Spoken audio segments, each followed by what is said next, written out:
এই জন্য আজকের মেসেজটি হবে সবই আল্লাহর অনুগ্রহ। এই অনুগ্রহগুলো আল্লাহ যাকে পছন্দ করেন তাকেও দেন, যাকে পছন্দ করেন না তাকেও দেন। আল্লাহ একটা জান্নাতীকেও দেন, আবার একজন জাহান্নামীকেও দেন। এটা মর্যাদা হওয়ার মূল লক্ষ্য নয়, বরং মূল লক্ষণ হলো আল্লাহ সুবহানাহু ওয়া তাআলা কোরআনে বলেছেন, কেবলমাত্র আমি যাকে দ্বীনের জ্ঞান দান করেছি ওই ব্যক্তি হলো সেই ব্যক্তি যার উপরে আল্লাহর বিশেষ রহমত রয়েছে। আল্লাহ সুবহানাহু ওয়া তাআলা প্রদত্ত যে নাজিলকৃত জ্ঞান রয়েছে, এই জ্ঞান যারা হাসিল করেছেন কেবলমাত্র তাদের উপরে আল্লাহর বিশেষ রহমত রয়েছে, যেটা অন্য কোনো ব্যক্তির উপরে নাই।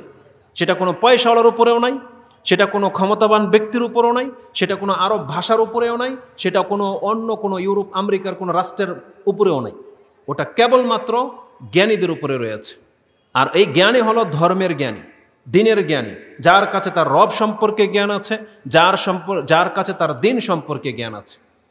এটা হবে আজকের মূল বিষয়। কিন্তু আমার দুঃখ হয়, আমার বক্তব্যগুলো প্রায় আহলে হাদিস সমাজে হয়ে থাকে। আমি স্টেজে ওঠার আগে আপনাদের সম্পর্কে তথ্য নিলাম যে শ্রোতা কারা, বলা হলো 100% আহলে হাদিস। একটু পরীক্ষা করা যাবে আপনারা কি সত্যি 100% আহলে হাদিস? ইনশাআল্লাহ। এই যে কয়েকটা লোক, এই যারা ইনশাআল্লাহ বলছেন, এই কয়েকটা লোকই, তার মানে এখানে 20% হয় নাই, বাকি 80% লোক নিজেকে আহলে হাদিস ভাবে না। যদি ভাবতো তাহলে ঠিক ইনশাআল্লাহ ভালো করেই বলতো। কি মনে করেন আপনারা সবাই আহলে হাদিস? এবার 90-তে পৌঁছেছে, 100-ও হয় নাই। আচ্ছা যাই হোক, এটা বাদ দিলাম, কারণ অনেকে আছে আহলে হাদিস কিন্তু আহলে হাদিস শব্দটার সাথে তার অ্যালার্জি আছে, সে নিজেকে মুসলিম বলে আহলে হাদিস বলতে চায় না। আচ্ছা বললেন না আপনি আহলে হাদিস, কোরআন হাদিস মেনে চলা ব্যক্তি তো আপনারা, এটাও অল্প দেখেন। তো যারা মানে তারা, দুঃখটা আমি বলি, যখনই কোনো স্টেজে আমি আপনার মর্যাদা তুলে ধরি এবং ওই মর্যাদাকে লক্ষ্য রেখে যখন বলি যে আল্লাহ আপনার উপরে এই এই এই এই অনুগ্রহগুলো করেছেন, আপনি আল্লাহর প্রশংসা করেন, আপনি বলেন আলহামদুলিল্লাহ, তখন খুব অল্প দুই একটা লোক বলে আলহামদুলিল্লাহ, আর বাকিরা বলে না। কেন বলে না? হয় সে বোঝে না যে আল্লাহ তার উপরে এগুলো যে অনুগ্রহ করেছেন সেগুলোকে কদর করে না, অথবা সে বুঝেই না আল্লাহ সুবহানাহু ওয়া তাআলার অনুগ্রহ কি জিনিস, অথবা সে হচ্ছে অকৃতজ্ঞ, যে আল্লাহর নেয়ামত ভোগ করে কিন্তু আল্লাহর শুকরিয়া আদায় করে না। এই দুইটা তিনটার কারণ একটাই হবে, হয় আপনি আল্লাহর অনুগ্রহ বুঝেন না, অথবা আপনি হচ্ছেন নাশুকরকারী, আল্লাহর শুকরিয়া আদায় করতে জানেন না, আর না হয় আপনি এতটা অজ্ঞ যে আল্লাহ সুবহানাহু ওয়া তাআলার অনুগ্রহগুলোকে স্মরণ করিয়ে দিয়ে আল্লাহর প্রশংসা কিভাবে করতে হয় এই শিক্ষাই এখন পর্যন্ত আমরা অর্জন করি নাই। এই জন্য আমাদেরকে এইসব মাহফিলগুলোতে যে মেসেজগুলো দেওয়া হয় এগুলো আমাদেরকে নিতে হবে, উপদেশ নিতে হবে। এই যে যতগুলো কথা বলেছি, আমি যদি এখন এই শুরুটাই বলি আমার বক্তব্য ওখানে শেষ হয়ে যাবে, দেখা যাবে যে আধা ঘন্টা পর আমার একটা রিসিট ধরিয়ে দেওয়া হবে। কিন্তু এগুলো আপনাকে জানতে হবে। আমি বলেছি আল্লাহ সুবহানাহু ওয়া তাআলা সমস্ত সৃষ্টির মাঝে আমাকে আপনাকে মানুষ করে সৃষ্টি করে আল্লাহ সব থেকে বেশি সম্মানিত করেছেন। আপনি এর জন্য আলহামদুলিল্লাহ ভালো করে বলতে পারেন নাই। তারপরে বলেছিলাম শুধু মানুষ নয়, মানুষের মধ্যে সব থেকে সম্মানিত হলো যারা মুসলিম। পৃথিবীর মুসলিম এতটা মর্যাদাবান, এটা একটা বড় কথা বলে দিই ছোট মুখে, কোরআন হাদিস থেকে যেটা আমরা জানছি, এখানে বিজ্ঞ ওলামারা আসবেন, তাদের কাছ থেকে ফতোয়াটা নিয়ে নিন। আমি যতটা জেনেছি একজন মুসলিমের মান আল্লাহর কাছে, সে পাপী হোক কিন্তু মুসলিম যদি হয়, একজন মুসলিমের মান হলো, কোনো ব্যক্তি যদি একজন মুসলিম ভুলবশত কোনো কাফেরকে মেরে দেয়, হত্যা করে দেয়, কোনো রাষ্ট্রের নায়কের ক্ষমতা নাই যে কাফেরের এগেইনস্টে কেসাস স্বরূপ কোনো মুসলমানকে হত্যা করতে পারে। এটা হচ্ছে একটা মুসলিমের মান। সে ক্ষতিপূরণ নিতে পারবে, কিন্তু তাকে হত্যার বদলে হত্যা মুসলমানকে করা যায় না। একটা কাফেরের বিনিময়ে মুসলমানকে হত্যা করবে, এটা ইসলামিক আইনে নাই। তার মানে এটা হচ্ছে মুসলমানের মর্যাদা। আপনি বেদিন হন, মানে একেবারে ইসলাম পালন না করা ব্যক্তি হন, কিন্তু আপনি প্রকাশ্য মুসলিম, আপনাকে আল্লাহ এই মর্যাদা দিয়ে রেখেছেন। একজন মুসলিমের মর্যাদা কি? রাসূল সাল্লাল্লাহু আলাইহি ওয়াসাল্লামের একটা হাদিস থেকে বলি, উম্মে মাবাদ তার একটা খেজুরের বাগান ছিল। তার হায়াতের মধ্যে রাসূলুল্লাহ সাল্লাল্লাহু আলাইহি ওয়াসাল্লাম প্রবেশ করলেন এবং কিছু খেজুরের গাছ দেখতে পেলেন। তখন জিজ্ঞেস করলেন, মান গিরাসা হাযান নাখলা, এই খেজুর গাছের বাগানটা কে করেছে? আম মুসলিম আও মুসলিম আম কাফের, এই গাছগুলো কি কোনো কাফের লাগিয়েছে নাকি কোনো মুসলিম লাগিয়েছে? বলা হয়েছে বাল মুসলিমুন ইয়া রাসূলুল্লাহ, এই গাছগুলো একজন মুসলিম লাগিয়েছে। তখন রাসূল সাল্লাল্লাহু আলাইহি ওয়াসাল্লাম বলেছেন, মা মিন মুসলিমিন ইয়াগরিসু গারসান আও ইয়াজরিউ যারআন, কোন একজন মুসলিম যদি একটা ক্ষেত করে, একটা বাগান করে, সেই ক্ষেত থেকে ফসল যখন উদ্গায়, সেই গাছগুলোতে ফল যখন জন্মায়, তখন সেই গাছের ফল যদি এক একটা ঝরেও পড়ে যায়, পাখিও যদি খেয়ে নেয়, পোকামাকড়ও যদি খায়, চুরিও যদি হয়ে যায়, সে নিজে যদি খায়, প্রত্যেকটা ফল তার আমলনামার মধ্যে সাদকা লিখে নেওয়া হয়। তার আমলনামায় সাদকা লিখে নেওয়া হয়। শর্ত কি? মুসলিম। যদি মুসলিমই করে এই কাজটা। মুসলিমদের মর্যাদাই এমন। রাসূলুল্লাহ সাল্লাল্লাহু আলাইহি ওয়াসাল্লাম থেকে আরেকটা হাদিস এইভাবে পেশ করা যেতে পারে। রাসূলুল্লাহ সাল্লাল্লাহু আলাইহি ওয়াসাল্লাম বলেন, আজিবান লি আমরিল মুমিন ইন্না আমরুহু কুল্লুহু লাহু খায়র। একজন মুমিন মুসলিমের জীবন দেখে আমি আশ্চর্যিত হই, তার পুরো জীবনটাই হচ্ছে কল্যাণকর। ওয়ালাইসা যাকা লি আহাদিন ইল্লা লিল মুমিন। রাসূল সাল্লাল্লাহু আলাইহি ওয়াসাল্লাম বলেছেন, একজন মুসলিম ছাড়া এই মর্যাদার কেউ পাবে না, কেউ পাবে না, একজন মুসলিম পাবে। কেন? ইযা আসাবাতহু সাররা শাকারা ফাকানা খায়রাল্লাহ। তার জীবনে যদি কোনো আনন্দ আসে, কোনো উৎফুল্লতা আসে, সে যদি আল্লাহর শুকরিয়া আদায় করে, তাহলে এটা তার জন্য আরো বেশি কল্যাণকর। যেমনটা আল্লাহ সুবহানাহু ওয়া তাআলা কোরআনে বলেছেন, আপনি সূরা ইব্রাহিম 14 নম্বর সূরার সম্ভবত 7 নম্বর আয়াতে পেয়ে যাবেন। আল্লাহ সুবহানাহু ওয়া তাআলা বলেছেন, ওয়া ইজ তাআযানা রাব্বুকুম লা ইন শাকারতুম লা আযীদান্নাকুম। তোমাদের রব তোমাদের কাছে এটা এলান করে দিয়ে বলতেছেন, যদি তুমি শুকরগুজার বান্দা হও, তোমাকে যদি আমি 5 তলার মালিক করে থাকি, আর তুমি যদি বলো জবাবে আলহামদুলিল্লাহ, আল্লাহ বলছে আমি তোমাকে 10 তলার মালিক করে দেব। তুমি যদি 10টা জমির মালিক হও, আর এগুলো দেখে যদি বলতে পারো আলহামদুলিল্লাহ, আল্লাহ বলেছেন আমি তোমাকে 20টা জমির মালিক করে দেব। আযীদান্নাকুম বলা হচ্ছে আরো বেশি করে দেব। এটা হচ্ছে একটা মুসলিমের মর্যাদা। ওয়া ইযা আসাবাতহু দাররা ফাসাবারা ফাকানা খায়রাল্লাহ। আর তার জীবনে যদি কোনো বিপদ আপদ মুসিবত আসে, সে যদি সেটার ক্ষেত্রে যদি বলে আলহামদুলিল্লাহি আলা কুল্লি হাল, ধৈর্য ধারণ করতে পারে, রাসূল সাল্লাল্লাহু আলাইহি ওয়াসাল্লাম বলছেন ফাকানা খায়রাল্লাহ, এই ধৈর্য ধারণ করাটাই তার জন্য কল্যাণকর। কারণ আল্লাহ সুবহানাহু ওয়া তাআলা কি বলেছেন সূরা বাকারার মধ্যে 153, 54, 55 এই আয়াতগুলোতে আল্লাহ তাদেরকে সুসংবাদ দিয়েছেন, যারা ধৈর্য ধারণ করে এবং যারা বলে ইন্না লিল্লাহি ওয়া ইন্না ইলাইহি রাজিউন, যারা এই ভাষায় ধৈর্য ধারণ করে তাদের জন্য জান্নাতের সুসংবাদ রয়েছে। এটা হচ্ছে মুসলিমের মর্যাদা। আর আমি বলেছি যে আপনাকে আমাকে আল্লাহ মুসলমানের ঘরে জন্ম দিয়েছেন, আপনি বলেন আলহামদুলিল্লাহ, আপনার মুখ দিয়ে আলহামদুলিল্লাহ বেরোয় নাই। একজন মুসলিমের মর্যাদা সম্পর্কে রাসূলুল্লাহ সাল্লাল্লাহু আলাইহি ওয়াসাল্লাম থেকে আরেকটা হাদিস কোট করা যেতে পারে, যেটা ইমাম বুখারী এবং মুসলিম তাদের কিতাবুল জিহাদ এবং বিচার ফয়সালার অধ্যায়ে এনেছেন ইমাম মুসলিম।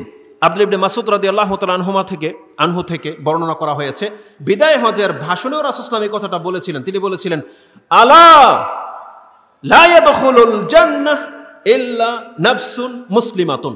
হে বিশ্ববাসী, তোমরা শুনে রাখো, জান্নাত এমন একটা জায়গা, সেখানে আল্লাহ সুবহানাহু ওয়া তাআলা কোনো ব্যক্তিকে প্রবেশ করাবে না একমাত্র মুসলিম ছাড়া। লা ইয়াদখুলুল জান্নাহ বলা হয়েছে, ঢুকবে না কেউ ইল্লা নাফসুন মুসলিমাতুন, একজন মুসলিম ছাড়া কোনো ব্যক্তি জান্নাতে ঢুকতে পারবে না। আর সেই মুসলিম আল্লাহ আমাকে আপনাকে করা হয়েছে, কিন্তু আপনি আল্লাহর প্রশংসা করেন নাই। আমি বলেছিলাম যে শুধু মুসলিম হওয়াটা যথেষ্ট নয়, বরং যারা আল্লাহর তাওহীদের উপরে আছে, যারা আল্লাহর একত্বকে টিকিয়ে রেখেছে, যারা শিরিক করে না, যারা ওই অন্যদের মতো বটগাছ গজার মাছ ওই আপনার গরুর সামনে মাথা ঝুঁকায় না, যাদের মাথাটাকে আল্লাহ সুস্থ রেখেছে, তারা হলো তাওহীদবাদী, তারা হলো ওয়াহদানিয়তের উপরে আছে। আমি বলেছি যে আল্লাহ যাদেরকে তাওহীদের উপরে রেখেছেন, আল্লাহ আমাদেরকে তাদের অন্তর্ভুক্ত করেছেন।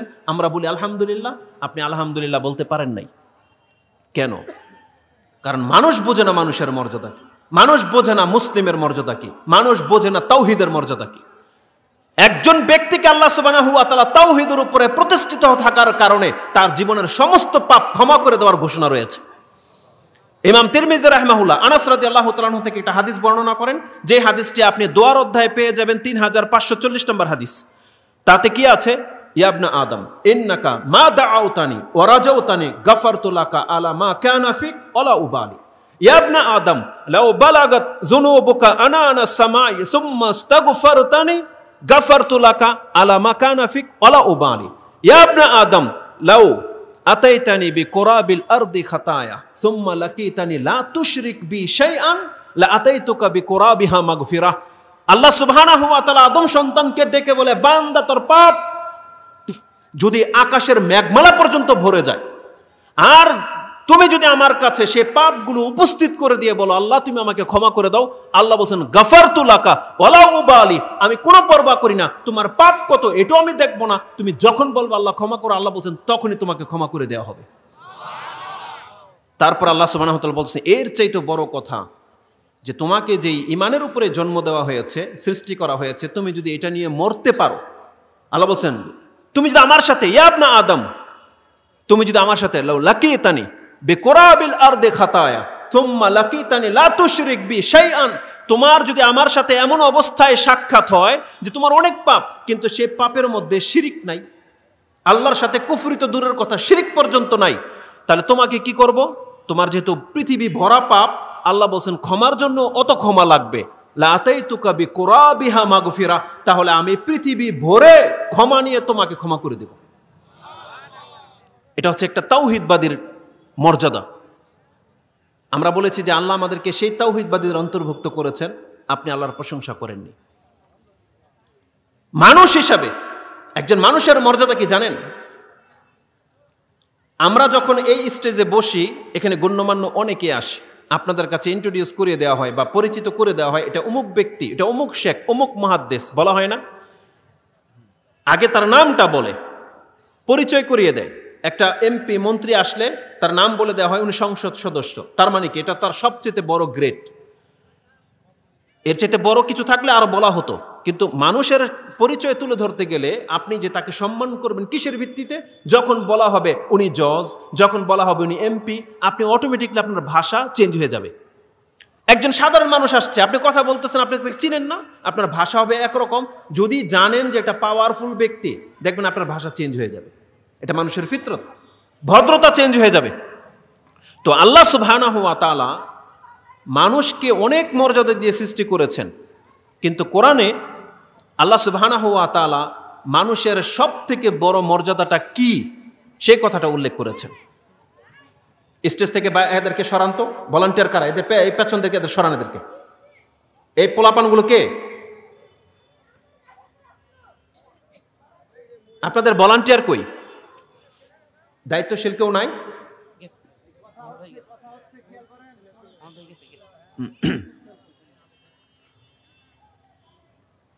মানুষের মর্যাদা সম্পর্কে আল্লাহ কোরআনে অনেক কথা বলেছেন। একটা মর্যাদা সব থেকে বড়, আর ওই কথাটা আল্লাহ কোট করেছেন কোরআনে। সম্ভবত আপনি 37 নম্বর সূরা বা 35 নম্বর সূরা, সূরা সদ 37 নম্বর সূরা, 38 নম্বর সূরা, তার 75 নম্বর আয়াতে আল্লাহ সুবহানাহু ওয়া তাআলা বলেছেন, ইবলিসকে যখন বলা হলো মানুষকে সেজদা করার জন্য, ফেরেশতারা তো সেজদা করেছিল, ইবলিস করেনি। ইবলিসকে আল্লাহ সুবহানাহু ওয়া তাআলা প্রশ্নটা এইভাবে করেছেন, মানুষের সব থেকে বড় মর্যাদাটাকে তুলে ধরে বলতেছেন আল্লাহ সুবহানাহু ওয়া তাআলা, ইয়া ইবলিস মা মানাআকা আন তাসজুদা লিমা খালাকতু বিয়াদাই। ইবলিস, তুই কেন এই মানুষটিকে সেজদা করলি না যাকে আমি আমার 2 হাতে সৃষ্টি করেছি? আপনি যদি জানতেন যেটা কত বড় মর্যাদা, যত কিছু আল্লাহ সৃষ্টি করেছেন কোনো কিছুর ক্ষেত্রে আল্লাহ হাত ব্যবহার করেছেন এমনটা আল্লাহ বলেননি। তবে হাদিসের মধ্যে 3টা কি 4টা জিনিসের ক্ষেত্রে পাওয়া যায় যে আল্লাহ মানুষকে সৃষ্টি করেছেন তার হাতে, মানে চেহারাটা। জান্নাতুল আদনের গাছগুলো আল্লাহ নিজের হাতে লাগিয়েছেন, এই 2টা আমার স্মরণে আছে। আরেকটা আছে যেটা আল্লাহর হাতের কথা এসছে। তাহলে কোরআনে আল্লাহ সুবহানাহু ওয়া তাআলা বাকি সমস্ত সৃষ্টির ক্ষেত্রে বলেছেন, আল্লাহ শুধু আকাশকে জমিনকে বলেছে কুন ফায়াকুন, হও হয়ে যায়। ফেরেশতাদেরকে আল্লাহ হয়তো এইভাবে বানিয়েছেন, জিনদেরকেও এইভাবে বানিয়েছেন, কিন্তু আল্লাহ বলতেছেন মানুষ এমন একটা সৃষ্টি, আল্লাহ তাকে কোন বলে বানান নাই, আল্লাহ নিজের হাত ব্যবহার করে চোখ নাক সব সেট আপ করেছেন। কিন্তু মানুষ বোঝে না তার এই চেহারাটার মূল্য কত, তার মাথাটার মূল্য কত, এটা মানুষ বোঝে না। আল্লাহ সুবহানাহু ওয়া তাআলা বলতেছেন, লিমা মানাকা আন তাসজুদা লিমা খালাকতু বিয়াদাইয়া, কিসে তোমাকে বাধা দিয়েছে যে এত বড় একটা সম্মানিত ব্যক্তিকে সেজদা করতে? কিসে বাধা দিয়েছে? যাকে আমি আল্লাহ নিজের 2 হাতে সৃষ্টি করেছি। এটা হলো মানুষের সব থেকে বড় মর্যাদা।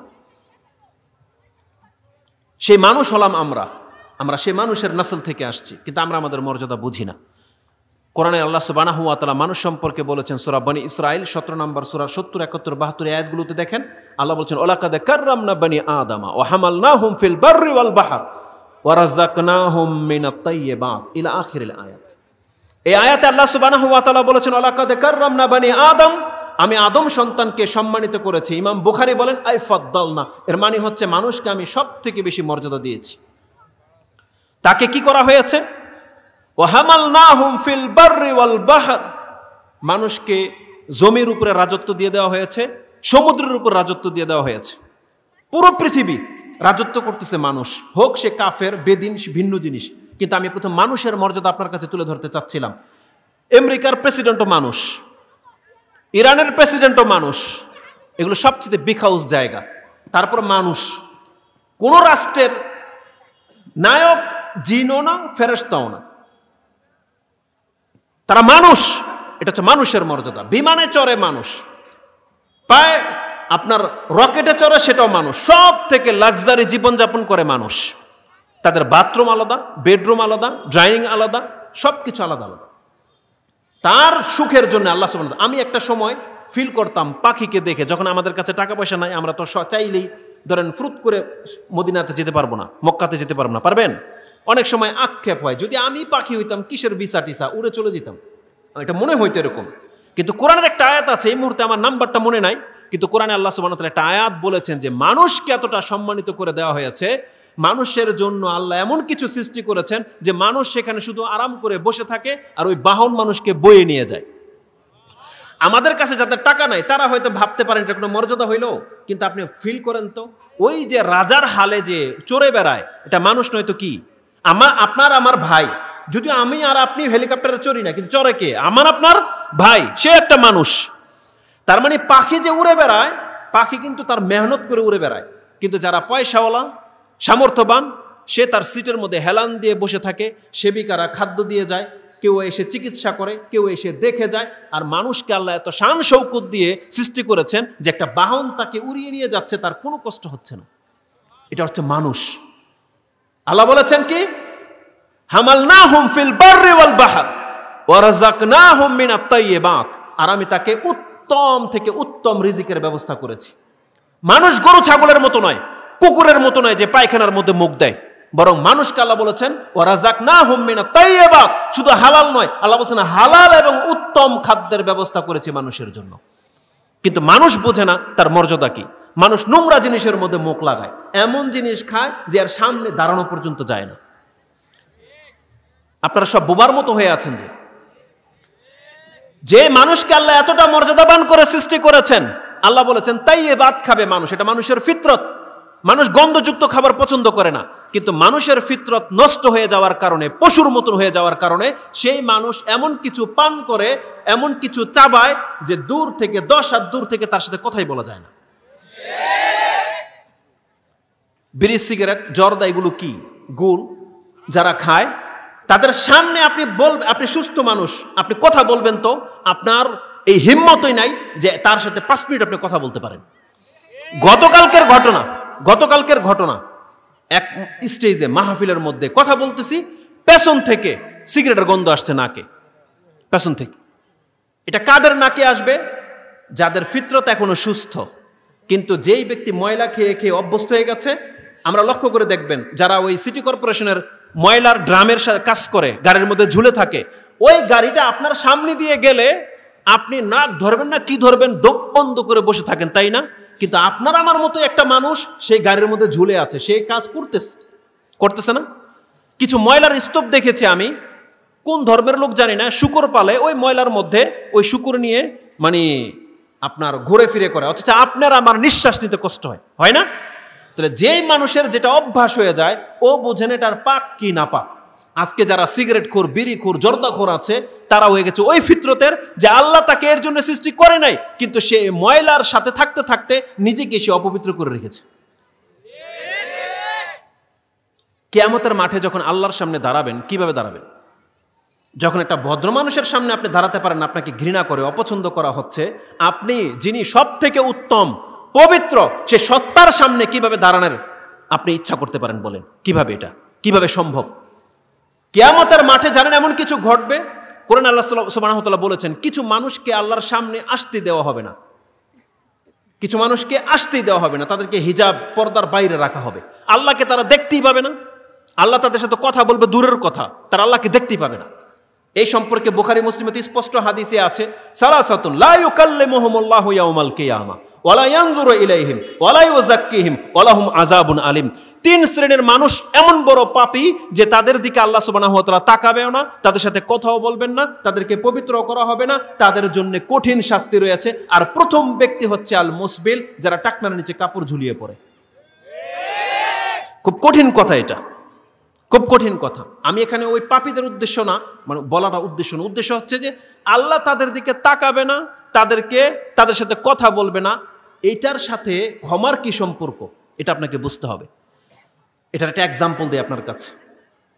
আমরা অনেক সময় বড় বড় পাপ করি, অন্যায় করি, পিতামাতা অনেক রেগে যায়, আপনাকে ওই মুহূর্তে পেলে খুব চরমভাবে প্রহার করতো, কিন্তু সন্ধ্যাবেলা যখন আপনি মাথা নত করে আপনার চাচা, মামা, বড় ভাই বা কেউ আপনাকে পাশের কেউ এসে ধরে বাসায় নিয়ে আসে যে থাক মাফ করে দেন, ভুল হয়ে গেছে বা এই সেই, তখন আপনার বাপমার সামনে যখন দাঁড় করায় আর আপনি যখন মাথা নত করে দাঁড়িয়ে থাকেন, আপনার বাপমা কিন্তু আপনাকে থাপ্পড় দিতে পারে না।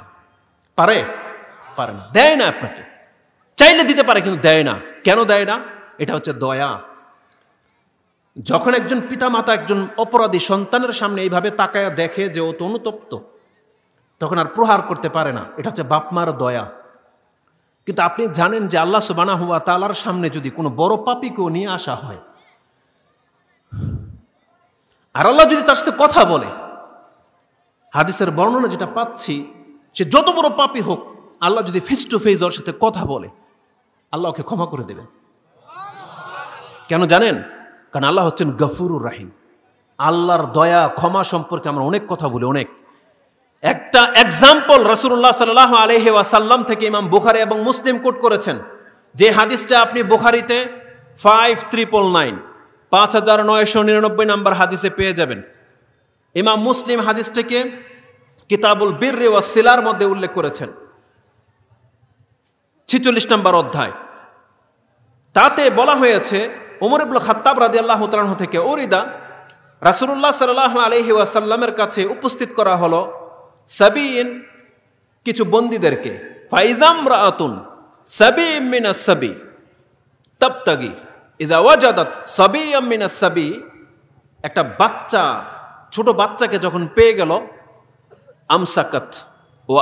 আমসাকাত ফি বাতনিহা, সেই বাচ্চাটাকে কোলে নিয়ে তার বুকের সাথে জড়িয়ে ধরলো। ওয়ার দাআত, তাকে দুধ পান করালো, নিজের দুধ। কেন? তার দয়া। এটা তার বাচ্চাকে হারিয়েছে, তার বুকে দুধ আছে, সে একটা ছোট্ট বাচ্চাকে দেখে আদর করে নিজে জড়িয়ে ধরে দুধ পান করাতে লাগলো। কেন হয়েছে? দয়ায় হয়েছে। রাসূলুল্লাহ সাল্লাল্লাহু আলাইহি ওয়াসাল্লাম এই দৃশ্য দেখেছেন, সাহাবা একরামরা এই দৃশ্য দেখেছেন। তখন রাসূল সাল্লাল্লাহু বললেন, আতারাউনা হাযিহিল মারআ তারিহাতান ওয়ালাদাহা ফিন্নার, তোমরা কি মনে করো এই মহিলা, যেই মহিলা এতটা দয়াবান যে অন্যের সন্তানকে নিজের দুধ পান করাচ্ছে, এ কি নিজের সন্তানকে আগুনে ফেলতে পারে? বলেন, কোনো মা যে এতটা দয়ালু। আমরা এরকম দৃশ্য দেখেছি, যদি এগুলো আপত্তিকর দৃশ্য যেগুলো নেটের মধ্যে চলে আসে, কিন্তু এক্সাম্পল স্বরূপ নেট চালালে এগুলো চোখে পড়ে, কিন্তু এগুলোকে স্কিপ করতে হবে। ইন্ডিয়াতে বা কোনো একটা প্রদেশের দৃশ্য একটা কেউ যেন পেশ করেছে যে একজন মা নিজের সন্তানকে এবং বকরির বাচ্চাকে দুধ পান করাচ্ছে। দয়া তার, এটা পশু, বকরির বাচ্চা, কিন্তু দয়া তার, দুধ পান করাচ্ছে। এই মহিলা কি কোনো একটা শিশু বাচ্চাকে আগুনে ফেলতে পারে আর নিজের সন্তানকে আগুনে ফেলতে পারে? কখনো। রাসূল সাহাবীরা কি বলেছেন? লা ওয়াল্লাহ ইয়া রাসূলুল্লাহ ইন তাকদিরু আলা আল্লাহ তাতরাহাহু, এই মহিলা যদি ক্ষমতাবান মহিলা হয়, কোনো শাসকও হয়, যে চাইলে সে কোনো সন্তানকে আগুনে ফেলে দেবে, তার কোনো বিচার করার মতন কেউ নাই, এতটা পাওয়ারফুল মহিলা যদি হয়, তারপরে সে কোনোদিন নিজের সন্তানকে আগুনে ফেলবে না। এটা তার দয়া। রাসূল কি বলেছেন জানেন? আল্লাহু আরহামু বিইবাদিহি মিন হাযিহি বিওয়ালাদিহা, এই মা, এই মহিলা তার সন্তানের প্রতি যত বেশি দয়াবান, আমার রব আল্লাহ তার বান্দার প্রতি তার থেকেও বেশি দয়াবান। কেন বলেছেন? কারণ আল্লাহ যদি কারোকে সামনে রেখে ফেস টু ফেস কথা বলে, তাহলে জেনে নেন এই ব্যক্তি নাজাত পেয়ে যাবে। কিন্তু কিছু পাপীকে আল্লাহ সুবহানাহু ওয়া তাআলার সামনে আসতেই দেওয়া হবে না। আল্লাহ এতটা ঘৃণা করে তাদেরকে। তো যাদেরকে আল্লাহ সুবহানাহু ওয়া তাআলা ফেস টু ফেস কথা বলবেন, আসলে একটা চমৎকার হাদিস আছে, যেটা ইমাম বুখারী এবং মুসলিম থেকে নিয়ে নেন। এটা হচ্ছে হাদিসকে বলা হয় নাজওয়ার হাদিস। আব্দুল্লাহ ইবনে ওমর রাদিয়াল্লাহু তাআলা আনহুমাকে জিজ্ঞাসা করা হয়েছে যে আপনি নাজওয়া সম্পর্কে কিছু জানেন কিনা? তিনি বলছেন নাম সামিআতু রাসূলুল্লাহি সাল্লাল্লাহু আলাইহি ওয়াসাল্লাম ফি নাজওয়া ক্বালা ইউদনাল মুমিন মিন রাব্বিহি, একজন মুমিন বান্দাকে তার রবের সামনে নিয়ে আসা হবে। পাপী কিন্তু মুমিন, মুসলিম নাই, বলা হয়েছে একজন মুমিন বান্দাকে আল্লাহর সামনে উপস্থিত করা হবে। হাত্তা ইয়াদা আলাইহি কানাফাহু, এবং আল্লাহর পক্ষ থেকে একটা চাদর দিয়ে তাকে ঘিরে নেওয়া হবে। এইভাবে সমস্ত হাসরবাসী উপস্থিত থাকবে, বিচারপতি হচ্ছেন আল্লাহ, বিচার নেবেন। একজন পাপীকে আল্লাহ সুবহানাহু ওয়া তাআলা তার সামনে ডেকে নেবেন, সেটা পুরুষ হোক মহিলা হোক। কাদের মধ্য থেকে? মুসলিম মুমিনদের মধ্য থেকে, কারণ কোনো কাফেরের সাথে আল্লাহ কথা বলবে না, এটা আগেই বলেছি। মুমিন মুসলিমের সাথে আল্লাহ কথা বলবেন, এবং পার্সোনাল, লাইসা বাইনাহু ওয়া বাইনাহু তারজুমান। আরেকটা বর্ণনায় আসছে আল্লাহর সাথে সে সরাসরি কথা বলবে, তৃতীয় পার্সন ট্রান্সলেটকারীকে আল্লাহ সেখানে ডাকবে না, যাতে করে আপনার পাপটা তৃতীয় ব্যক্তি দেখতে না পারে। বলা হয়েছে ওয়াদাউ আলাইহি কানাফা, একটা চাদর দিয়ে ঘিরে নেওয়া হবে। কেন? লিউকাররিরুহু যুনুবাহু, যাতে করে ওই ব্যক্তির পাপগুলোকে এখন তাকে দেখাবে আল্লাহ, দেখো তো তুমি এই পাপগুলো করেছিল কিনা। হতে পারে সেটা স্ক্রিন, বড় পর্দা বা কিছু ডিভাইস আল্লাহ সুবহানাহু ওয়া তাআলা তুলে ধরবেন, ও তার জীবনের পুরো ইতিবৃত্তান্ত দেখতে পাবে, কোথায় কি কাজগুলো করতেছে। একটা সচক্ষে ওর অস্বীকার করার মতো কোনো উপায় থাকবে না। কিন্তু মুমিন বান্দা লজ্জিত হয়ে বলবে আরিফু রাব্বি আরিফু, দুইবার করে বলবে, হে আমার প্রতিপালক, আমি স্বীকার করতেছি, হ্যাঁ এই পাপটা আমার। তাকে শুধু দেখানো হবে, কেন? পুরো হাসরবাসী পেছনে কি হচ্ছে ভিতরে কাউকে আল্লাহ দেখতে দেবে না। একটা মুমিন বান্দার সাথে আল্লাহ এমনটা করবে। আল্লাহ সুবহানাহু ওয়া তাআলা কেন এমনটা করবেন? আল্লাহ বলতেছেন সাতারতুহা ফিদ দুনিয়া, তোর এই পাপগুলো তুই দুনিয়াতে করেছিলি, কিন্তু আমি আল্লাহ সেগুলোকে গোপন রেখে দিয়েছিলাম, কেউ জানে না। আর আজকে ও গাফারতুহা লাকাল ইয়াউম, যা আজকে তোকে আমি ক্ষমা করে দিলাম। আল্লাহ সুবহানাহু ওয়া তাআলা জীবনের সমস্ত পাপগুলোকে ক্ষমা করে দেওয়ার ঘোষণা করে দিয়েছেন একজন মুমিনের, যার সাথে আল্লাহ সরাসরি কথা বলবেন। আল্লাহ এতটা দয়াবান, এতটা ক্ষমাশীল। তারপরে কি করা হবে? অততওয়া সাহিফাতাহু বিল হাসানাহ, আল্লাহ সুবহানাহু ওয়া তাআলা তার আমলনামার মধ্যে, ওই খাতাগুলোর মধ্যে যত পাপ ছিল আল্লাহ সমস্ত পাপগুলোকে মিটিয়ে দিয়ে নেকিতে রূপান্তরিত করে দেবেন। তারপরে তার ডান হাতে ধরিয়ে দেওয়া হবে। ওই ব্যক্তি যখন পর্দার আড়াল থেকে এই ডান হাতে কিতাব আমলনামা নিয়ে বের হয়ে আসবে, তখন সেই ব্যক্তি হাসরবাসী তার আত্মীয় স্বজন বন্ধু বান্ধবদের সাথে কাছে সেই কিতাব তুলে ধরে বলবে, হা উমকরাউ কিতাবিয়াম ইন্নী জানান্তু আন্নী মুলাকিন হিসাবিয়াম ফাহুয়া ফি ঈশাতির রাদিয়াম ইলা আখিরিল আয়াত। আল্লাহ সুবহানাহু ওয়া তাআলা বলছেন ফাম্মা মান উতিয়া কিতাবাহু বিয়ামিনিহি, যেই ব্যক্তিকে তার ডান হাতে আমলনামা ধরিয়ে দেওয়া হবে, সে হাসরবাসীর কাছে এসে বলবে, হা উমকরা ও কিতাবিয়া, আসো আমার কিতাবটাকে পড়ে দেখো। আল্লাহ সুবহানাহু ওয়া তাআলা এখানে একটু পাপ রাখেন, সব নেকি আর নেকি। কেন করা হয়েছে? আল্লাহ বলেছেন যে এই ব্যক্তির বিশ্বাস তার ছিল যে কিয়ামতের মাঠে একদিন আল্লাহর কাছে আমাকে দাঁড়াতে হবে। এই বিশ্বাস তাকে আজকে এতটা বড় মর্যাদায় পৌঁছে দিয়েছে যে আল্লাহ তার পাপগুলোকে ক্ষমা করে দিয়ে সবকিছু নেকিতে রূপান্তরিত করে দেবেন। এটা হচ্ছে যার সাথে আল্লাহ ফেস টু ফেস কথা বলবে তার মর্যাদা। তাহলে যেই ব্যক্তিরা নেশা খায়, দুর্গন্ধ ছড়ায়, রাসূলুল্লাহ কি বলছেন? ইন্নাল্লাহা তাইয়্যিব লা ইয়াকবালু ইল্লা তাইয়্যিব, আল্লাহ হচ্ছেন পবিত্র, আল্লাহ পবিত্র ছাড়া কোনো কিছুকে গ্রহণ করে না। তাহলে যাদের মুখ থেকে গন্ধ আসবে, আপনি এটা সাহস কি করে করতে পারেন যে ওই পর্দার নিচে আল্লাহ আপনাকে ডাকবে? এটা কি করে হতে পারে বলে? কি করে হতে পারে এটা? প্রত্যেকটা মুসলিমকে উচিত এগুলো চিন্তা ভাবনা করে চলা। তাকে অবশ্যই এই সমস্ত নোংরা গন্ধ জিনিস থেকে নিজেকে বাঁচাতে হবে, কারণ আল্লাহ তাকে মর্যাদাবান করেছেন। আল্লাহ বলছেন ওয়ারাযাকনাহু মিনাত তাইয়্যিবাত, আমি তার জন্য উত্তম খাদ্যের ব্যবস্থা করেছি, উত্তম খাদ্যের। আল্লাহ সুবহানাহু ওয়া তাআলা মানুষকে সব থেকে ভালো কিছু, মানুষ ফল খায়, বিচি আটিটাকে ফেলে দেয় পশুর জন্য, কিন্তু সেই মানুষ যদি সেই পশুকে সেজদা করে, সেই মানুষ যদি ওই পশুর মতো পচা নোংরা জিনিস খায়, তাহলে মানুষ তার মর্যাদা তো বুঝে না। আপনি জানেন মানুষের মর্যাদা সম্পর্কে আব্দুল ইবনে আব্বাস কি বলেছেন? মানুষের মর্যাদা হলো মানুষ তার 2 আঙ্গুলে একটা খাদ্য মুখে উঠিয়ে খেতে সক্ষম। 2 আঙ্গুলে কি এতে মর্যাদা আছে? আপনি 2 আঙ্গুলে এটা ধরতে সক্ষম, যেভাবে খুশি আপনি এটা হিলাতে পারেন। আপনি 5 আঙ্গুলে 4-5টা জিনিস ধরতে পারেন, 4টা-5টা ব্যাগ উঠাতে পারেন, এতটা আপনাকে সম্মান দেওয়া হয়েছে। কিন্তু এর চাইতে বড় সম্মান কি জানেন? এটা আমার দৃষ্টিভঙ্গি যেদিকে যাচ্ছে, আল্লাহ সুবহানাহু ওয়া তাআলা সূরা 3 তো বলেছেন যে আমি মানুষকে উত্তম অবয়বে সৃষ্টি করেছি। আপনার এই গঠনটা, এই যে মাথা উপরে, তারপরে মুখ, তারপরে পেট, প্রস্রাব পায়খানার জায়গা নিচে, আল্লাহ যে হুলিয়াটা আপনাকে দিয়েছে, এটা কত বড় ব্যাপার।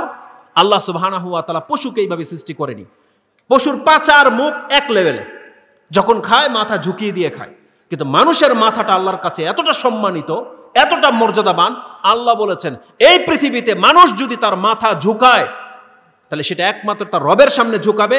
আল্লাহ রিজিকের সামনে পর্যন্ত মানুষের মাথা ঝুঁকানো শিক্ষা দেয় নাই। ভাত খাবে, তার প্লেট থেকে সে হাত দিয়ে তুলে মুখে তুলে খায়, কিন্তু মুখ প্লেটে লাগায় না। এটা হচ্ছে মানুষের মাথার মর্যাদা, যে মানুষ এই জমিনে তার রিজিকের সামনে পর্যন্ত মাথা ঝুঁকাবে না। আল্লাহ বলেছেন মানুষ যদি মাথা ঝুঁকায় এটা একমাত্র তার রবের সামনে মাথা ঝুঁকাবে, নয়তো নয়। কিন্তু সেই মানুষ একটা বট গাছ দেখলে মাথা ঝুঁকিয়ে দেয়, গজার মাছ, কচ্ছপ দেখলে মাথা ঝুঁকিয়ে দেয়, গরুর সামনে গরুকে মা বলে বিশ্বাস করে নিয়েছে। একটা ল্যাংটা যার নিজেরই কোনো পোশাক নাই, বড় বড় মুছ, গাঞ্জা খায়, চোট জল লেগে গেছে, শরীর থেকে গন্ধ আসে, একে আল্লাহর ওলি বলে বিশ্বাস করে নিয়েছে। এটা কেন হয়েছে? এটা পাগলের চেয়ে অধম, পাগলের চেয়ে অধম। যেই ব্যক্তিকে আল্লাহ সুস্থ করেছে কিন্তু সে তার রবকে চেনে না, এই পাগলের চেয়ে অধম। আপনার চোখে দেখতে পাচ্ছেন যে পাগল প্রস্রাব খায়, পায়খানা খায়, শীত গরম বোঝে না, মর্যাদা নাই। আপনি ভাবতেছেন যে আপনার চেয়ে পাগল মনে নিকৃষ্ট, কিন্তু যেই ব্যক্তিরা তার রবকে চিনে নাই, আপনি জেনে নেন আপনি পাগলের চেয়ে নিকৃষ্ট। কেন জানেন? কিসের ভিত্তিতে? কারণ পাগলের যা আছে আমাদের সবার তা আছে, কিন্তু পাগলের বিবেকটাকে আল্লাহ সুবহানাহু ওয়া তাআলা একটু শুধু গিরা লাগিয়ে দিয়েছে, লক করে দিয়েছেন। সে লুপটা কাজ করে না, পাগলের মগজ পাগলের মাথায় আছে কিন্তু এটা কাজ করে না, ব্রেনটা চলে না, সচল নয়, বন্ধ করে দিয়েছেন আল্লাহ। কিন্তু পাগলের চোখ, হয়তো অনেক পাগল আছে আমাদের চাইতে বেশি সুন্দর, কিন্তু তারপর আপনি বলতেছেন সে নিকৃষ্ট। পাগলকে দেখলে আপনি ঘৃণা করেন, কিন্তু মর্যাদার দিক থেকে প্রত্যেকটা কাফের, বেদিন, মুনাফেক, নাস্তিকে পাগলের চেয়ে নিকৃষ্ট। এতটুকু ঠিক আছে। আমি যদি বলি বেনামাজি পাগলের চেয়ে নিকৃষ্ট, পর্দা যারা করে না, নামাজ যারা পড়ে না, তারা পাগলের চেয়েও নিকৃষ্ট। কেন জানেন? কারণ এই পাগল বিচারের মাঠে জিতে যাবে, কারণ একে আল্লাহ জাহান্নামে ফেলবে না। কারণ রাসূল সাল্লাল্লাহু আলাইহি ওয়াসাল্লাম বলেছেন 3 ব্যক্তির কাছ থেকে আল্লাহ কলম উঠিয়ে নিয়েছেন, তাদের পাপ লেখা হয় না, তাদের মধ্যে একটা হচ্ছে মজনুন, পাগল। তাহলে কিয়ামতের মাঠে যদি পাগল ক্ষমা পেয়ে যায় আর আপনার বিবেক সুস্থ ছিল কিন্তু আপনি সালাত আদায় করেন নাই, এর কারণে যদি আপনি জাহান্নামে যান, নিকৃষ্ট কে হচ্ছে বলেন? কে হয়েছে নিকৃষ্ট? তাহলে আল্লাহ দেখেন এখানে সুস্থতার কথা আছে। এটার দলিল কোরআনের মধ্যে আমি দিতে পারবো আপনাকে, যে নামাজি যারা সুস্থ, যারা নামাজ পড়ে না, তার লাঞ্ছিতর কারণ এটাই। আল্লাহ বলছেন ইয়াউমা ইউকশাফু আন সাক ওয়া ইউদাউনা ইলা সুজুদি ফালা ইস্তাতিউন খাশিয়াতান আবসারুহুম তারহাকুহুম যিল্লাহ ওয়া কাদ কানু ইউদাউনা ইলা সুজুদি ওয়া হুম সালিমুন। আল্লাহ বলেছেন কিয়ামতের মাঠে ঈমান পরীক্ষা করা হবে আল্লাহর পায়ের গোছাকে উন্মুক্ত করে দিয়ে। আল্লাহ বলবে মুমিন হয়ে থাকলে, আমার প্রতি বিশ্বাসী হয়ে থাকলে আসো আমাকে সেজদা করে দেখাও। আল্লাহ বলবে সেজদা করে দেখাও। আল্লাহ তার পায়ের গোছাকে উন্মুক্ত করে দিয়ে ডাকবেন, আসো। ইমানদার হয়ে থাকলে আমাকে সেজদা করে দেখাও। সেই দিন প্রত্যেক ব্যক্তি সেজদা করতে চাইবে, প্রত্যেক ব্যক্তি। কিন্তু আল্লাহ কি করবেন? বেনামাজিকে, যারা লোক দেখাও নামাজ পড়েছে, তাদেরকে সেজদা করার অনুমতি দেবে না। কুল্লামা আরাদা আইয়াসজুদা খাররা আলা কাফা, রাসূল বলেছেন তারা সেজদা করতে চাইবে বটে, কিন্তু আল্লাহ তার পিঠটাকে একটা কাঠের মতো শক্ত করে সুদা করে দেবে। যখনই সে সেজদা করতে চাইবে চিৎপটাং হয়ে পড়ে যাবে, আর তখনই প্রমাণ হয়ে যাবে যে এ মুসলিম না কাফের, প্রমাণ হয়ে যাবে। তখন ফেরেশতারা তাদেরকে টেনে জাহান্নামে ফেলে দেবে। এই জায়গার মধ্যে আল্লাহ কি বলেছেন? খাশিয়াতান আবসারুহুম তারহাকুহুম যিল্লাহ, লাঞ্ছনা তাদেরকে ঘিরে নেবে। ওয়াকাদ কানু ইউদাউনা ইলা সুজুদ, অথচ তাদেরকে সেজদা করার জন্য ডাকা হয়েছিল। ওহুম সালিমুন, আল্লাহ সুবহানাহু ওয়া তাআলা বলেছেন তারা সুস্থ ছিল, সক্ষম ছিল, নিরাপত্তায় ছিল। সালেম মানে কি বুঝেন? সালেম মানে সার্বিক সুস্থ ব্যক্তি, তার কোনো ভয় নাই, তার কোনো বাধাবিঘ্ন নাই, সুস্থ ব্যক্তি। তাকে সেজদার জন্য ডাকা হয়েছিল, সেই ব্যক্তি সেজদা করেনি। আল্লাহ বলছেন ওহুম সালিমুন, তারা সুস্থ থাকতেও সেজদা করেনি, এই জন্য তাকে জাহান্নামে যেতে হয়েছে। আর পাগল অসুস্থ ব্যক্তি, অসুস্থ, তার স্মৃতিশক্তি নাই, সে বুঝে না হাই আলা সালাহ, হাই আলা সালাহ মানে যে হাই আলাল ফালা, এটা পাগল তো বোঝে না, কিন্তু সুস্থ মানুষ তো বুঝতো, সুস্থ মানুষ, কিন্তু না পড়ার কারণে এই জন্য আল্লাহ তাকে জাহান্নামে ফেলবে। এবার বলেন তো মর্যাদাবান কে হলো? ওই পাগল নাকি ওই সুস্থ ব্যক্তি যে আল্লাহকে সেজদা করে নাই? তাহলে পাগল মর্যাদাকর ব্যক্তি। তো মানুষকে মানুষ হিসেবে আল্লাহ সুবহানাহু ওয়া তাআলা সৃষ্টি করেছেন, অনেক বেশি মর্যাদা দিয়েছেন। মানুষের মধ্যে মুসলিম যারা, তাদের মর্যাদা অনেক। মুসলিমদের মধ্যে যারা তাওহীদের উপরে আছেন তারা জান্নাত পাবেই পাবে। এটা কত বড় মর্যাদা! আমি বলেছিলাম এতগুলো নিয়ামত আল্লাহ যাদের উপরে করেছেন, আমরা প্রত্যেকে বলি আলহামদুলিল্লাহ। এটা অন্তর থেকে ফিল হতে হবে। আপনি যখনই কোনো ব্যক্তিকে দেখবেন, গজার মাছের পূজারীকে, কোনো বট গাছের পূজারী ইঁদুর বাদর পাথরকে সেজদা করে, গরুকে মা বলে, আপনার তখনই মুখ থেকে বলতে হবে আলহামদুলিল্লাহ, যে আল্লাহ আমার বিবেক ওর মতো এরকম নোংরা করে দেয় নাই। আমাদেরকে আল্লাহ সুবহানাহু ওয়া তাআলা মুসলিম করে বাঁচিয়ে রাখতে চেয়েছেন। আল্লাহ বলেছেন এটা তোমার মুসলমানের ঘরে তোমাকে জন্ম দিয়েছি, মরার সময় তোমাকে মুসলিম হয়ে মরতে হবে, তাইলে নাজাত রয়েছে। যেহেতু বলা হয়েছে যে আমরা কোরআন সুন্নাহর অনুসারী, এই জন্য আপনাকে এতগুলো কথা বললাম যে আমরা আল্লাহর প্রশংসা কিভাবে করব সেটাই জানি না। তাহলে যারা এরকম জানি না, শুধু মুখে দাবিদার হলে আপনি কিন্তু নাজাত পাবেন না। আপনি তো নিজেকে আহলে হাদিস বলেন, তাওহীদবাদী মুসলিম বলেন, জেনে নেন আপনার কর্ম না থাকলে এই নাম কেন, এর চাইতেও যদি কোনো বড় নাম আপনি আবিষ্কার করেন, আপনি নাজাত পাবেন না। এটা নাজাতের মাপকাঠি নয়। ইহুদিরা কি বলতো জানেন? ইহুদিরা কি বলতো? নাহনু আবনাউল্লাহি ওয়া আহিব্বাহ, আমরা হলাম আল্লাহর সন্তানদের সন্তান এবং আমরা হলাম আল্লাহর মুহিব্বিন, পছন্দনীয় বান্দা। ইহুদিরা বলতো। দাবি হলো শিরকি দাবি, ওটা আমরা পরের সাবজেক্টে রাখি, কিন্তু ওরা সব থেকে বড় দাবি করেছিল। যদি সত্যি সত্যি আল্লাহর সন্তান থাকতো তাহলে এরা হতো সব থেকে বেশি মর্যাদাবান। আর ইহুদিরা এই জন্য নিজেদেরকে আল্লাহর সন্তানদের সন্তান বলে দাবি করেছে, যে আমরা হলো আবনাউল্লাহ, আল্লাহর সন্তানদের সন্তান। তার মানে এর চাইতে বড় মর্যাদা আর হতে পারে না, এটা ইহুদিরা দাবি করেছিল। কিন্তু আপনার আমার ঈমান কি? ইহুদি জান্নাতে যাবে না জাহান্নামে যাবে? তাহলে ও তো দাবি করেছো আল্লাহর সবচেয়ে পছন্দনীয় ব্যক্তি, আউলিয়া আল্লাহ। ইহুদিরা বলতো নাহনু আউলিয়া আল্লাহ, আমরা আল্লাহর ওলি। সূরা জুমার মধ্যে আল্লাহ বলেছেন যে ইহুদিরা কি বলে, ইয়া আইয়ুহাল্লাযীনা হাদু ইন জামতুম আন্নাকুম আউলিয়া আল্লাহ আউলিয়াউল্লাহি মিন দুনিন নাস। বলা হয়েছে মানুষ নয়, তোমরা যদি নিজেকে আল্লাহর ওলি মনে করো, ফাতামান্নাউল মাউত, তাহলে মরে যাও, মরলেই তো জান্নাত। আল্লাহ এইভাবে বলেছেন তাদেরকে। তার মানে আল্লাহর সন্তান হওয়া, আল্লাহর মুহিব্বিন মানে ভালোবাসার পাত্র হওয়া, আল্লাহর দলের হওয়া। যেমন শিয়াদের একটা দল আছে হিজবুল্লাহ, যেমন বাংলাদেশের গুমরাহ পথভ্রষ্ট কিছু দল আছে হিজবুত তাওহীদ বা হিজবুত তাহরীর। নাম তো সবচেয়ে বড়, নাম তো মাশাআল্লাহ, কিন্তু নাজাত পাবে? নাজাত পেতে হলে কোরআন সুন্নাহর অনুসারী হতে হবে, মেনে চলতে হবে। আহলে হাদিস তো ওই হিজবুল্লাহর চাইতে ছোট নাম, কোরআন সুন্নাহর অনুসারী, আর ওরা হচ্ছে আল্লাহর দল। কিন্তু দলের নাম যত সুন্দর হোক, এটা নাজাতের মাপকাঠি নয়। আল্লাহ সুবহানাহু ওয়া তাআলা বলছেন যারা নিজেদেরকে মুসলিম বলে দাবি করে, নিজেদেরকে মুমিন বলে, এটা একটা দল মাত্র। আজকে যারা নিজেদেরকে আহলে হাদিস বলতে পছন্দ করে না, বলেন আমরা সবাই মুসলিম, আপনি জেনে নেন এটা একটা দল। আল্লাহ বলেছেন এই দলের অন্তর্ভুক্ত হলেই জান্নাতের ঠিকাদারি লিখে দেওয়া হয় নাই যে প্রত্যেকটা মুসলিমের ঘরে জন্ম হইলেই জান্নাতি, এটা আল্লাহ লিখে দেয় নাই।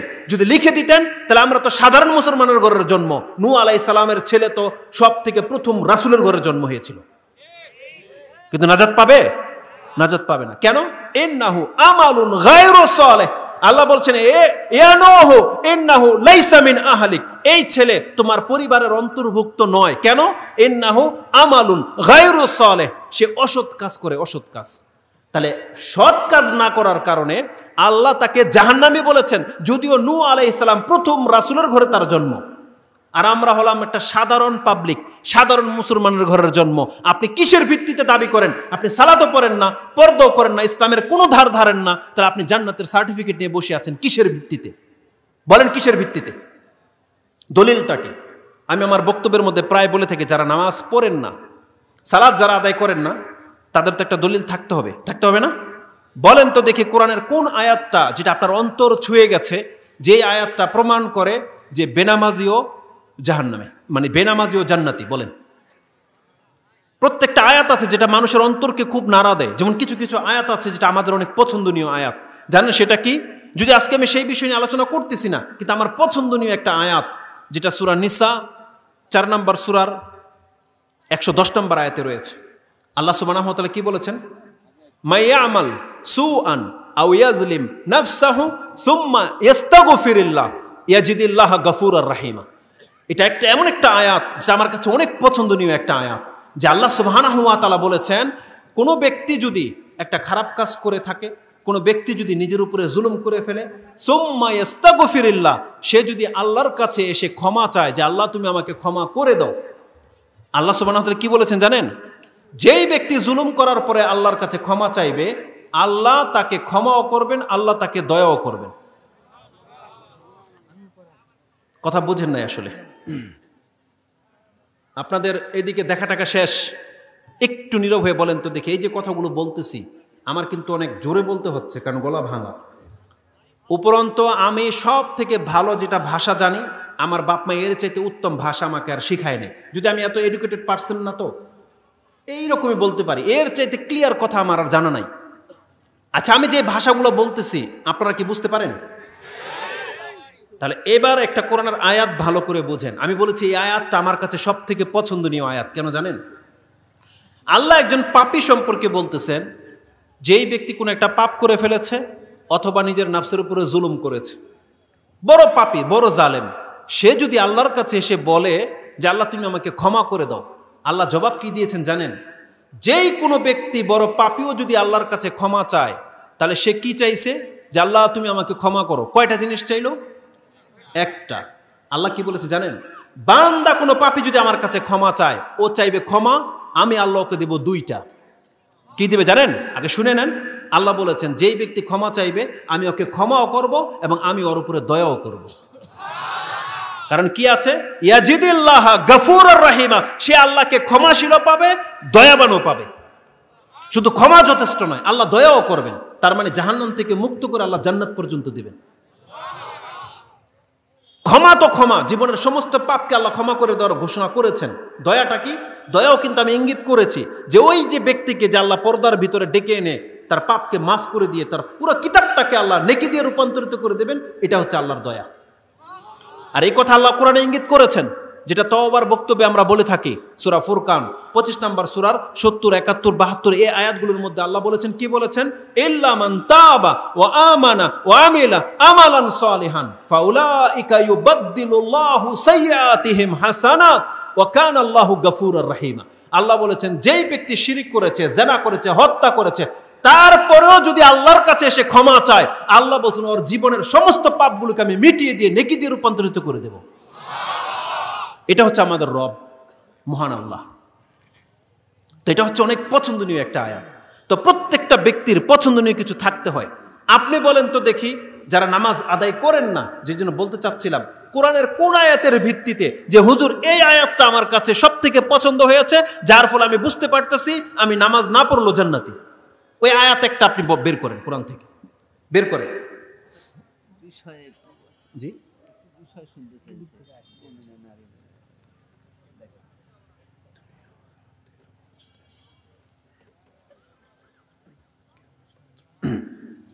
আচ্ছা, তো এটা ছিল আমার বিষয়। আমাকে বলা হয়েছে যে মুমিন নারীদের সম্পর্কে কিছু বলতে, মুমিন নারীদের বৈশিষ্ট্য, বিয়ের ক্ষেত্রে কেমন পাত্রপাত্রী দরকার। কোরআনে আল্লাহ সুবহানাহু ওয়া তাআলা আমাদেরকে শিক্ষা দিয়েছেন। প্রথম কথা হচ্ছে যে রাসূলুল্লাহ সাল্লাল্লাহু আলাইহি ওয়াসাল্লাম মেয়ের পিতাকে বলেছেন, এটা তোমার দায়িত্ব। বিয়ের ক্ষেত্রে একটা মুসলিম পিতার দায়িত্ব, যাকে তাকে সে তার মেয়েকে দেখাবে না, যাকে তাকে দেখাবে না। প্রথম সমাজের মধ্যে সে ছেলে তালাশ করবে, যাকে সব থেকে ভালো লাগবে দিনদারের ক্ষেত্রে সে চুজ করবে যে হ্যাঁ এই ছেলেটা আমার মেয়ের স্বামী হওয়ার যোগ্য বা এর কাছে দেওয়া যায়। তখন তার কাছে প্রস্তাব করবে যে আমার একটা মেয়ে আছে, তুমি চাইলে দেখতে পারো, আমি তোমার কাছে বিয়ে দিতে চাই। তখন ছেলেকে দেখার পারমিশন দেওয়া হবে। কিন্তু আমাদের সমাজ হচ্ছে উল্টা, ছেলের 14 গোষ্ঠী প্রথমে মেয়েকে উলঙ্গ করে দেখে, বিয়ে হোক আর না হোক। কেন? আপনার মেয়ের কি কোনো মর্যাদা নাই?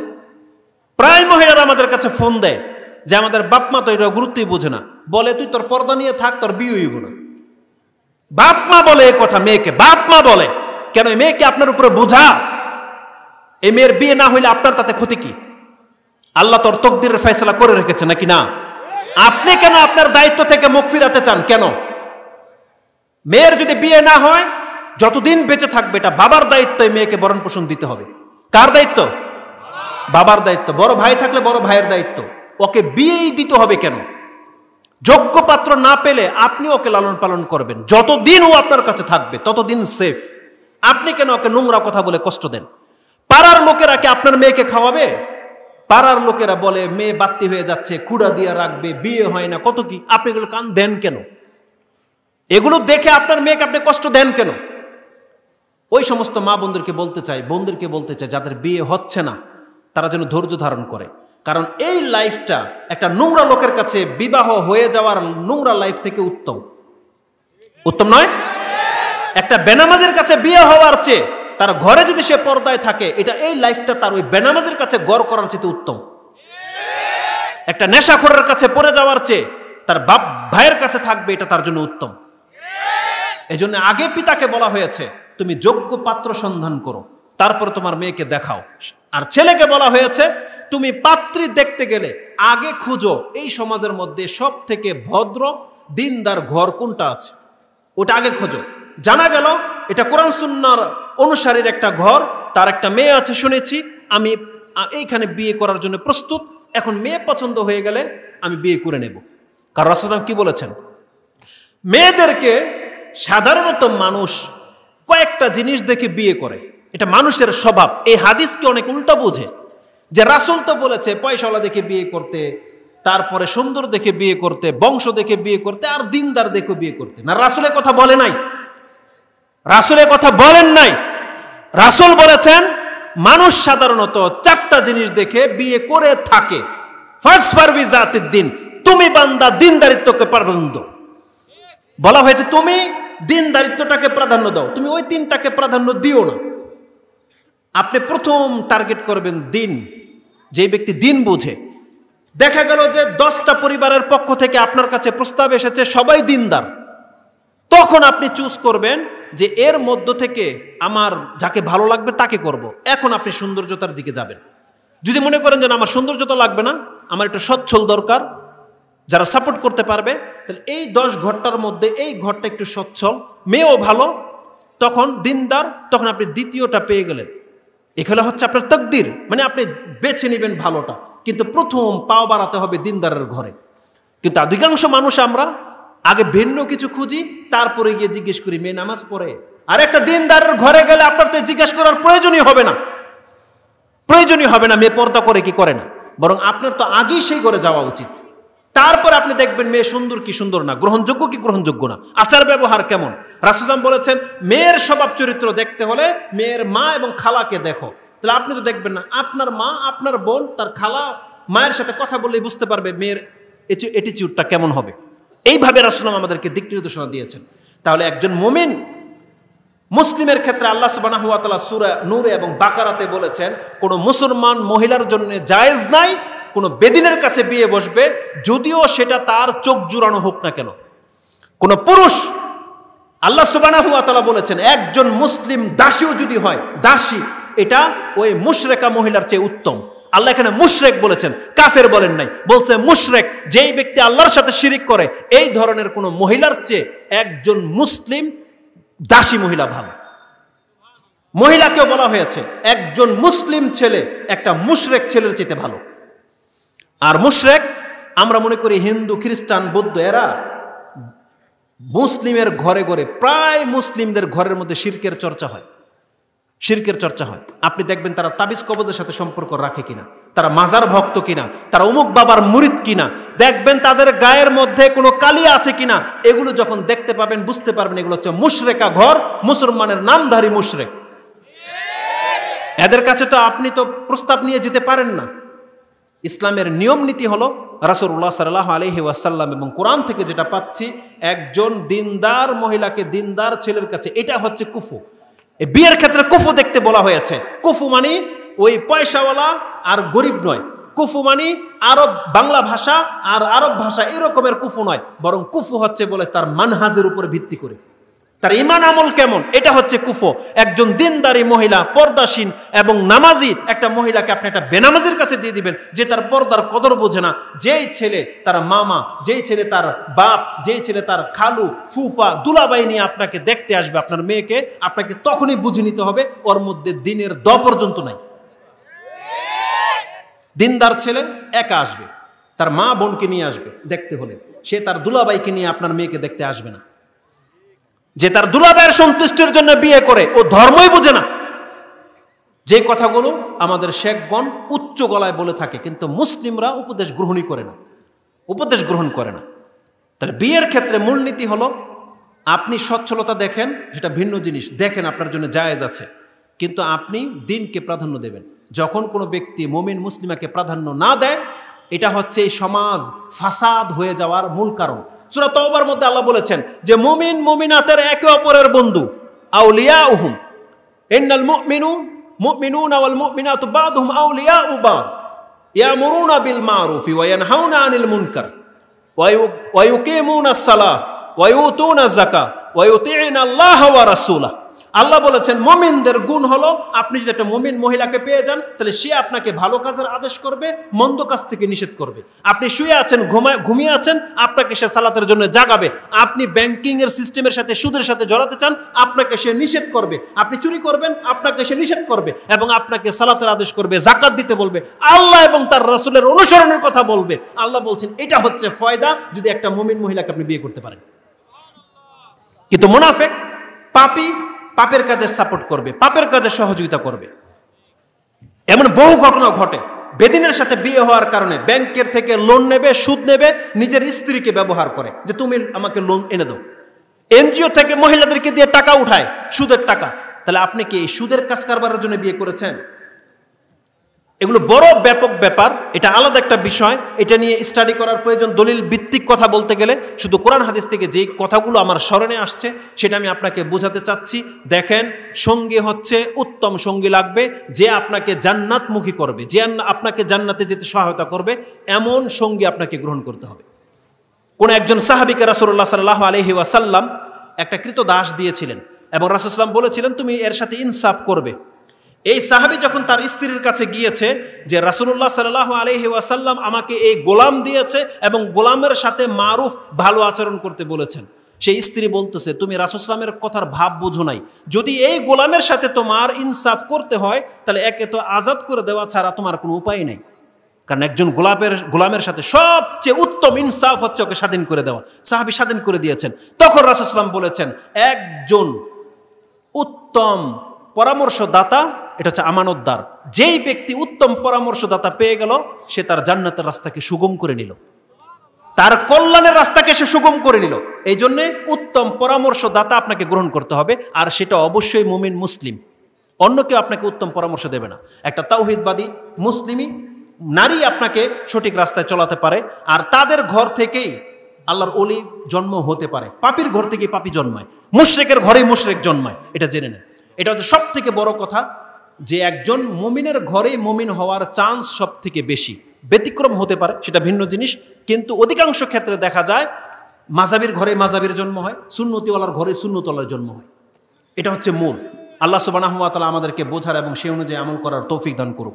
যতগুলো কথা আমি বলেছি, আল্লাহ এর মাধ্যমে আমাকে এবং আপনাদেরকে উপকৃত করুন এবং মেনে চলার তৌফিক দান করুন। সুবহানাকা আল্লাহুম্মা রাব্বানা ওয়া বিহামদিকা আশহাদু আল্লা ইলাহা ইল্লা আনতা আস্তাগফিরুকা ওয়া আতুবু ইলাইক। আসসালামু আলাইকুম ওয়া রাহমাতুল্লাহি ওয়া বারাকাতুহু।